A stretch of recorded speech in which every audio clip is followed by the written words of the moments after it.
Welcome to the Trusty Hire podcast, where we talk all about how to hire qualified overseas virtual assistants while keeping your costs low. In today's video, we're talking about how to hire a graphic designer for your business. So the very first step is to define your must-have requirements. So how many years of experience you want them to have? Someone more senior should have around 3 to 5 years of experience, whereas someone more junior has around 1 to 2 years of experience. Also, do you want them to know any kind of specific design tools like Adobe, Photoshop, or Illustrator? Or any design tools like Figma or Sketch. You also want to think about what kind of design they will be doing, whether that's branding design, logo design, print design, or UI UX design. Also, remember to think about the logistical stuff, whether you want someone full-time, part-time, freelance. Also, remember to think about what your budget is for this role. And if you're a company that is working with a smaller budget, you might want to consider hiring someone from overseas.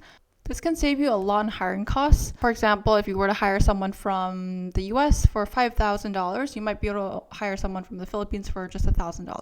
So now that you have nailed down your requirements, now it's time to write a really attractive job description. You want to first start out with a very clear title like junior graphic designer or senior graphic designer.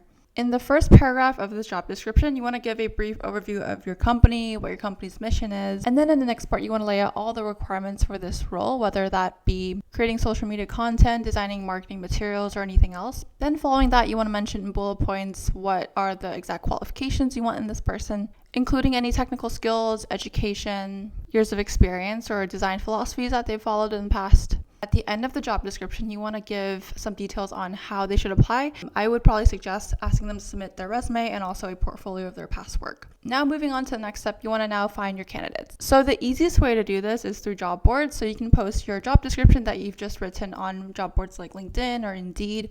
But if you want to put it on more targeted job boards, you can choose job boards like Behance or Dribbble. And sometimes if you want to find a graphic designer with a very niche skill or a lot of experience, it might be hard to find them just through job boards. So in that case, you want to find them through sourcing, which means basically reaching out to candidates that are not actively looking. So they're passive candidates, but you want to convince them to come over to your company. So this method is definitely a lot more time consuming, but it's definitely worth it if you want to find a really good candidate. But if you want to save time, you can consider hiring a recruitment agency, which they can help you with everything, including drafting the job description, posting the job description on job boards, sourcing, and just basically they will hand you candidates directly. Now that you have some resumes in hand, now it's time to review them. So you want to take a look at their resumes and see if their experiences matches up with what you're looking for. So pay very close attention to their portfolios. So you want to make sure that their past experience is very relevant to what they'll be doing at your company.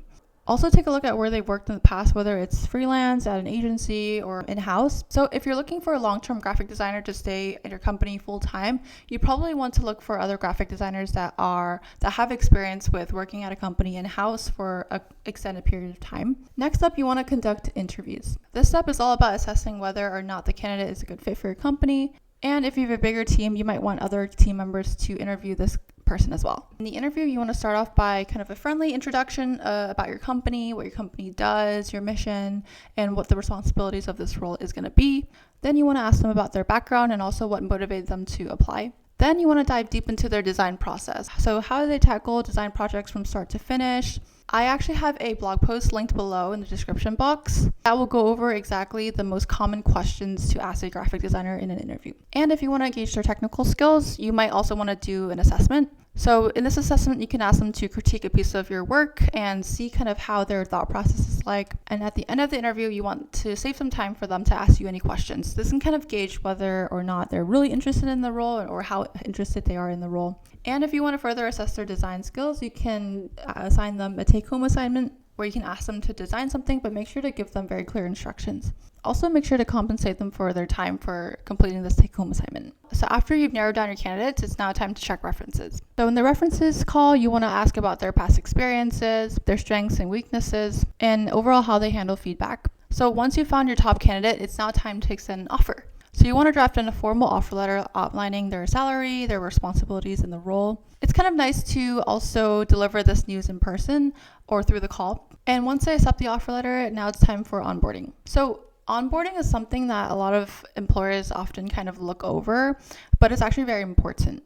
It's very helpful for helping a new designer feel comfortable in their new role and know what to expect. So before day one, you want to create an orientation plan that describes what your culture is like, and also give them very clear expectations on what they should do on their first day, first week, and also first month. So also keep this on a written document so they can check off tasks as they complete them.